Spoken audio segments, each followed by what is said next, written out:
They didn't wear masks or convey guns. They didn't dig tunnels or degree heists. Instead, they wore tailor-made fits, smiled in interviews, and shook arms with presidents and CEOs. These aren't your common criminals. These are the scam kingpins, con artists who constructed empires on lies, bought fantasies wrapped in spreadsheets, and walked purple carpets while robbing the arena blind. Their weapon, trust, their strategy, illusion, and their victims, millions, human beings like us who wanted to trust in a better future and less complicated lifestyles or a wiser investment. Scams today don't just stay in darkish alleys. They flourish in luxury workplaces, media headlines, and excessive tech structures. These fraudsters weren't hackers hiding in the back of monitors. They have been middle degree with the world cheering them on. Some promised scientific revolutions, others offered economic miracles. But the final results was the equal: shattered lives, lost fortunes, and prison sentences that got here too overdue. In this deep dive, we discover 5 of the maximum infamous scam kingpins ever stuck and how they got away with it for so long. From the man who gave start to the term Ponzi scheme to a crypto queen who disappeared without a hint, this is the total story of manipulation, attraction, and downfall. Because inside the global of white-collar crime, deception wears a grin, and the most dangerous lies sound like desire.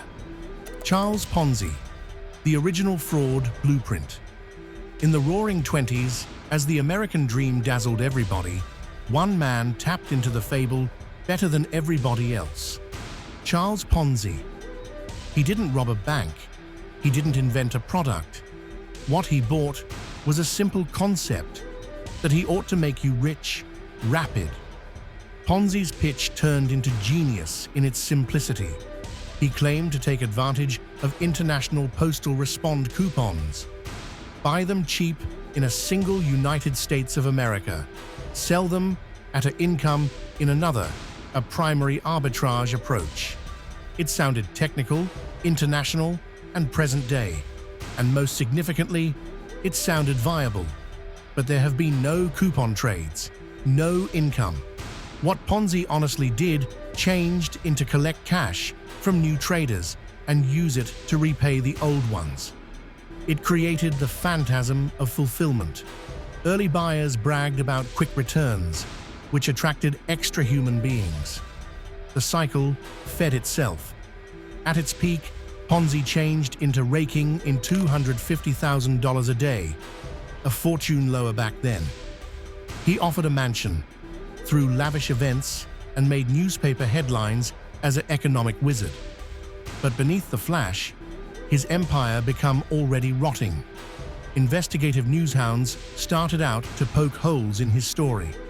The math didn't upload up. In just 8 months, the scheme collapsed. 40,000 people lost everything.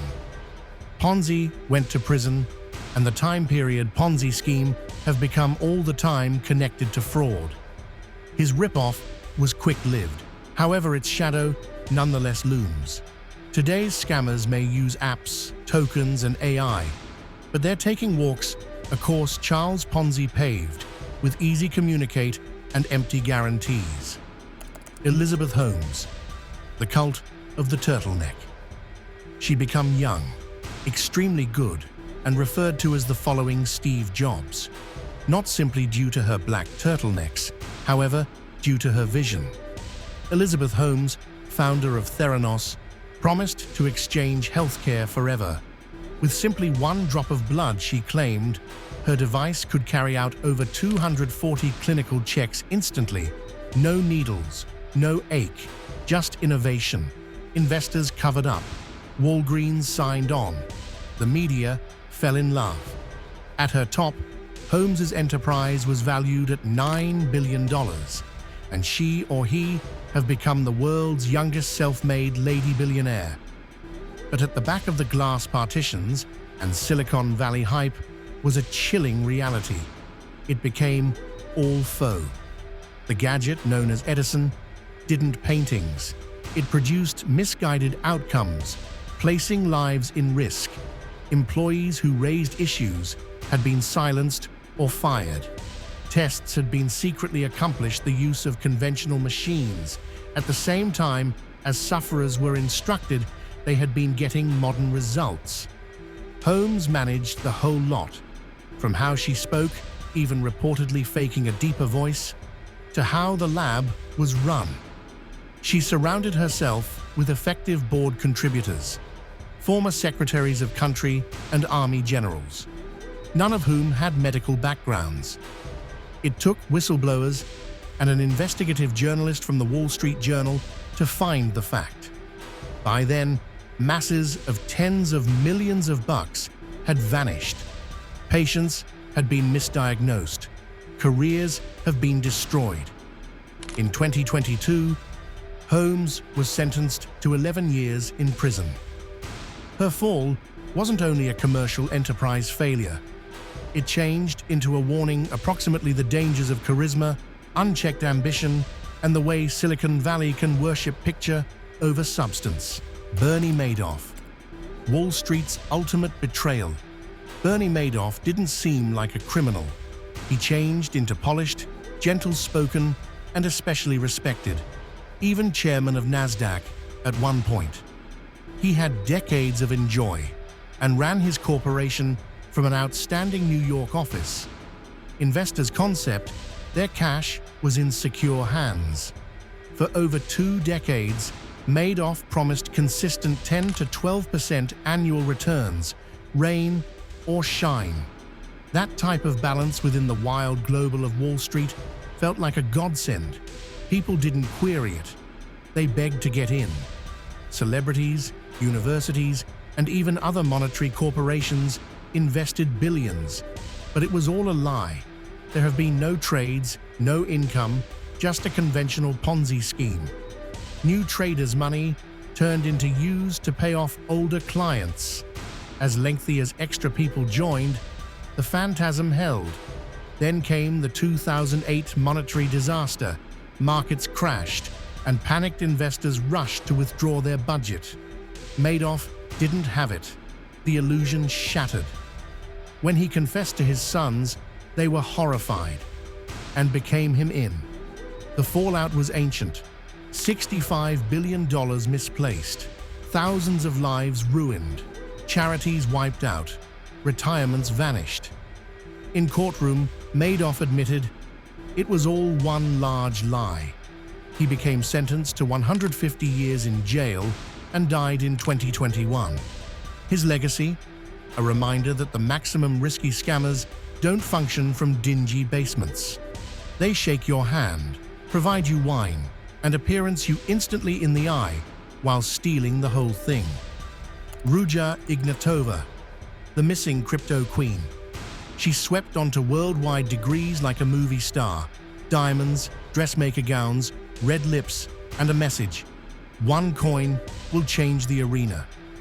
Dr. Ruja Ignatova wasn't just promoting a cryptocurrency, she was selling hope, specifically to folks who had in no way been included in wealth before.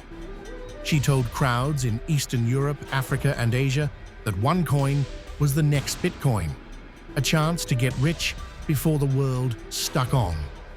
She claimed it had a unique blockchain, changed into already common globally, and might quickly dominate the crypto enterprise. But right here's the reality. There was no blockchain, no mining, no tech, just slideshows, staged activities, and a virtual portal packed with fake numbers. OneCoin became a natural pyramid scheme, disguised as tech innovation. And humans fell for it, hard. Over $4.5 billion was raised from more than 175 nations. Many offered their houses. Others pulled their households into it. But simply as investigators began to shut in, Ruja did something no one expected. She vanished. In October 2017, she boarded a flight to Athens and disappeared. She left at the back of a toddler, frozen assets, and a global investigation. The FBI believes she may also have had assist escaping. Some think she modified her appearance. Others believe she's lifeless. Interpol lists her as one of the maximum desired fugitives, but her victims nevertheless stay with the loss and the disgrace of being tricked via a person who grew to become crypto right into a cult. Alan Stanford, the gentleman of deceit. He had charm, wealth, or even a knighthood. Sir Alan Stanford became the billionaire behind Stanford International Bank, a Caribbean-based, totally organization that provided high-yield CDs no U.S. financial institution should in shape. He flew private jets, hosted cricket suits, and donated generously. He wore the air of royalty, and people depended on him. Over 30,000 investors from 100 countries exceeded over their financial savings, lured by using guarantees of secure, high-quality returns. But Stanford's empire changed into built-on cast files, faux audits, and bribes. His bank in Antigua changed into a front for a $7 billion Ponzi scheme. New deposits were used to repay older ones, while Stanford lived a life of not possible excess. Yachts, mansions, affairs, and comfort retreats, all funded through stolen cash. Regulators had been both misled or paid off. The SEC eventually took him down in 2009. In court docket, Stanford claimed he changed into harmless, even a sufferer of political vendettas, but the proof was overwhelming. In 2012, he became sentenced to 110 years in jail. His downfall echoed Madoff's, no longer just in scale, however in betrayal. Stanford confirmed that even a sophisticated gentleman with a British accent and a cricket bat can be a criminal. His case proved that prestige can be a mask's, and frequently the most convincing one. Each of these con artists used a unique technique. Ponzi offered faux trades. Holmes faked technological know-how. Madoff lied with spreadsheets. Ruja preached tech revolution. Stanford bought offshore dreams. But below, they all performed the equal sport. They offered perception, no longer products. They understood psychology. They knew how to talk to greed, fear, ambition, and desire. And most importantly, they understood that humans want to believe. They didn't threaten absolutely everyone. They didn't force signatures. They made us feel special, like we had a golden opportunity no one else knew about. That phantasm is greater powerful than any weapon. Today, scams are faster and greater worldwide than ever. Influencers sell faux guides. AI bots push crypto. MLMs rebrand themselves with buzzwords. The medium changes. The method stays. The best defense we have is skepticism. The kind of skepticism that asks tough questions, checks assets, and resists the pull of too top to be true. Because as history indicates us, the most dangerous scams don't take place in alleys. They take place in boardrooms, on TED tiers, and interior million-dollar tech corporations. So, live alert, ask questions, and recall, if someone promises the sector, ask why they're providing it to you for $1,000 and a signature.